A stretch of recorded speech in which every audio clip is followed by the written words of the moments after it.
There's something you probably don't know. Something you eat every single day can actually be turned into a super fertilizer that helps plants grow faster, stay deep green, and produce significantly more fruit. Yet most people throw it away whenever there's extra, without realizing it contains plenty of nutrients and energy that are incredibly beneficial for plants. The main ingredient in today's video is rice, and I'm going to show you how to turn it into a highly effective natural fertilizer, one that not only helps plants grow healthier and stronger, but can even deliver better results than relying solely on chemical fertilizers. 1. Crushed raw rice. Crushed raw rice works very differently from cooked rice. Since the starch is still locked inside the grain, microorganisms cannot use it immediately and need time to break down its structure first. Because of this, it becomes a slow-releasing carbon source that can feed beneficial microbes steadily for weeks, instead of causing a quick microbial spike like cooked rice does. The method is simple, but it needs to be done correctly. Use uncooked rice, lightly crush it with a pestle or grind it very coarsely, just enough to crack the grains, not turn them into fine powder. Then, spread a very thin layer onto the soil, about 1 tablespoon per square meter. Gently mix it into the top 2 to 3 centimeters of soil and cover it with mulch, such as straw or dry leaves, to help retain moisture. In terms of breakdown time, decomposition usually takes around 2 to 4 weeks, depending on soil moisture and temperature, with the ideal range being about 25 to 30 degrees Celsius. This is considered a soil feeding method. It doesn't create fast, visible results, but it helps maintain stable microbial activity over a longer period. One important thing to remember is not to overuse it. Since rice is mainly a carbon source, applying too much can disrupt the carbon to nitrogen (C to N) balance, causing microbes to temporarily lock up nitrogen and making plants show signs of nutrient deficiency in the short term. So, properly understood, this is not really a fertilizer, but rather a slow microbial food source that helps keep the soil ecosystem active and balanced over time. 2. Raw rice and biochar. If crushed raw rice acts as a slow-releasing carbon source for microorganisms, then combining it with biochar makes the soil's nutrient retention and microbial stability even more powerful.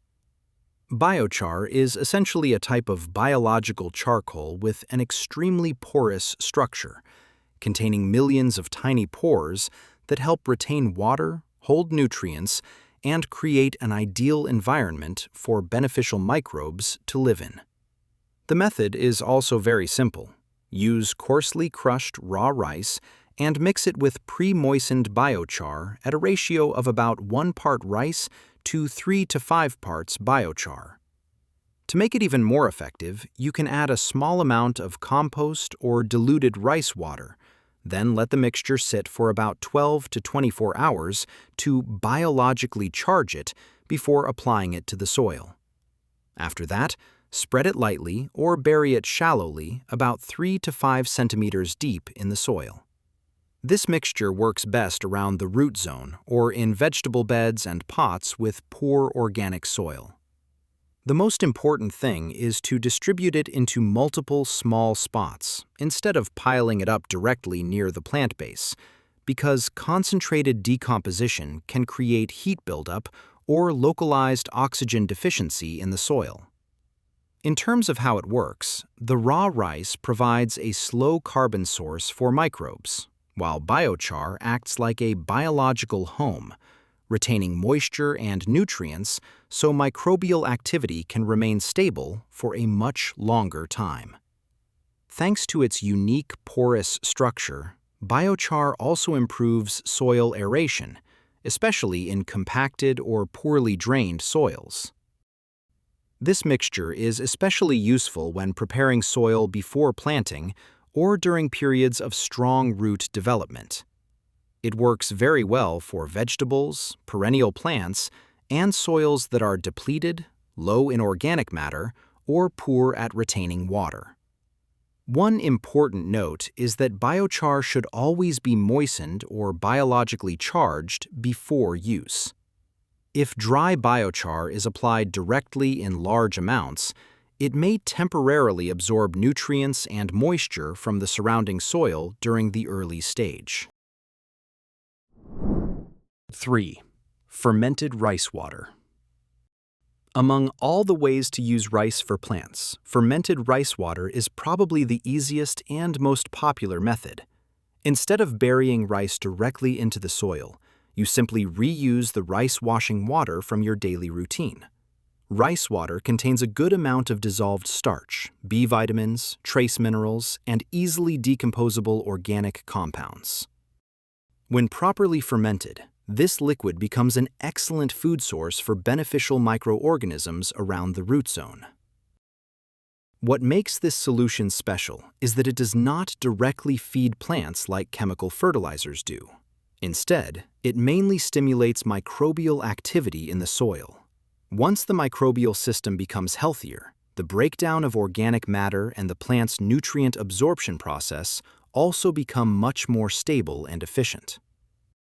To make this solution, use the water from the first or second rinse of rice, pour it into a clean jar or bottle, and loosely cover the lid so gas produced during fermentation can escape.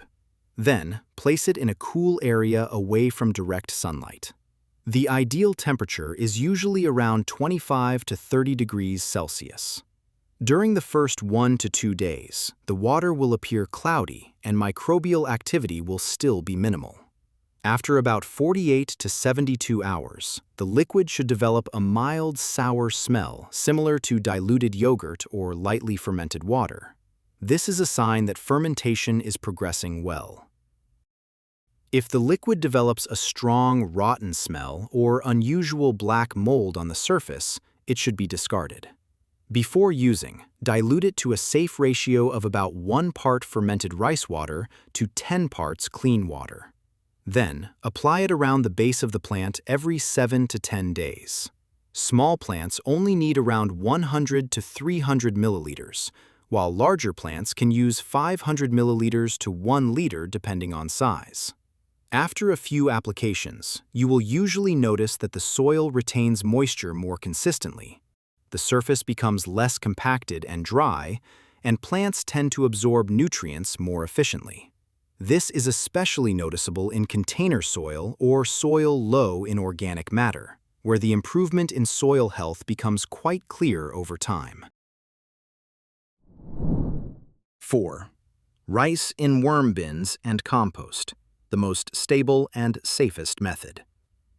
Among all the ways to use rice for plants, adding rice into a worm bin or compost pile is considered the most stable and safest method. The reason is that decomposition takes place in an environment that already contains a strong microbial population and continuously active worms, allowing the starch to break down gradually instead of decomposing too quickly and causing rot or anaerobic conditions. The material used here is leftover cooked rice, but it must be plain rice without salt, oil, or seasoning. Before adding it into the bin, loosen and break apart the rice to increase the surface area so microbes can work more efficiently. Then mix it with dry materials such as shredded paper, dry leaves, sawdust, or straw at a ratio of about 1 part rice to 2 to 3 parts dry material.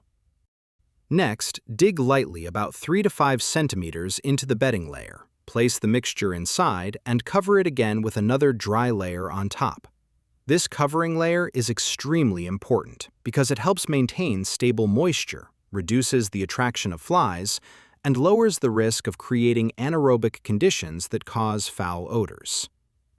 During the first few days, the starch in the rice will begin to break down through bacterial activity. This microbial layer is actually what worms are especially attracted to. In other words, worms do not directly eat large amounts of rice itself. They mainly feed on the microorganisms growing around the decomposing rice. For small worm bins, only add about 1 to 2 tablespoons of rice at a time. Then wait around 5 to 7 days until the previous portion is mostly decomposed before adding more. The ideal moisture level inside the bin should stay around 60 to 70%, meaning the material feels like a wrung-out sponge, moist but not soaking wet. The most important thing is to never dump a large bowl of rice into the bin all at once. When too much starch is added, microbial activity consumes oxygen very quickly, making the environment hot, acidic, or foul-smelling. When that happens, worms will often try to escape or become much less active. 5. Crushed rice compost balls, a slow organic feed for the root zone. This is a very interesting way to reuse rice and is especially suitable for small gardens or container plants. Instead of spreading rice directly onto the soil, the mixture is formed into small, organic mini-balls that allow nutrients to break down more slowly and steadily around the root zone. The process is quite simple. Use coarsely crushed raw rice and mix it with a small amount of moist compost or humus-rich soil at a ratio of about 1 part rice to 3 to 4 parts compost. The mixture only needs enough moisture so it can be shaped into small balls, roughly the size of a fingertip. After shaping them, let the balls dry lightly for about 1 to 2 days so the outer surface becomes more stable before placing them into the soil.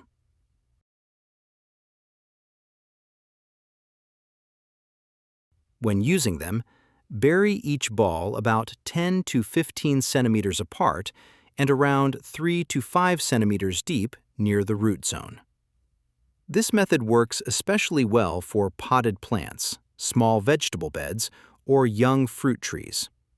However, they should not be buried directly against the stem base, because concentrated decomposition in one spot may create strong, localized fermentation that could affect young roots.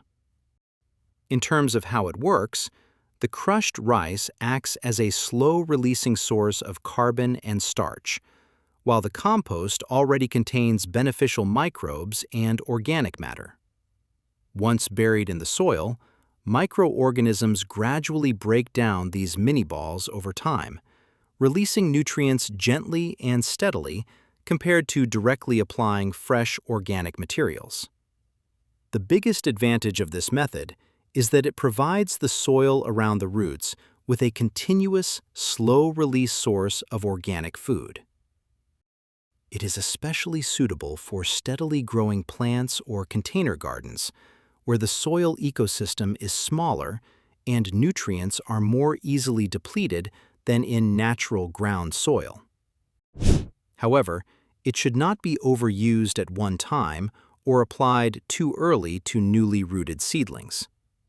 At the early root stage, organic decomposition may temporarily create an unstable soil environment around the young roots. With just one extremely familiar ingredient, rice, you can create multiple natural and sustainable ways to improve soil health and support plant growth. The most important point is that these methods do not work like instant fertilizers that make plants grow overnight. Instead, they focus on building a healthy, microbe-rich, and stable soil ecosystem over the long term. When the soil is healthy and roots are strong, plants naturally become more resilient, less prone to pests and diseases, and more efficient at absorbing nutrients. Sometimes, the most valuable thing for your garden is simply the everyday materials you've been throwing away without realizing their potential. If you find these ideas helpful, don't forget to like, subscribe, and leave a comment so I can continue sharing more natural, simple, yet highly effective gardening methods.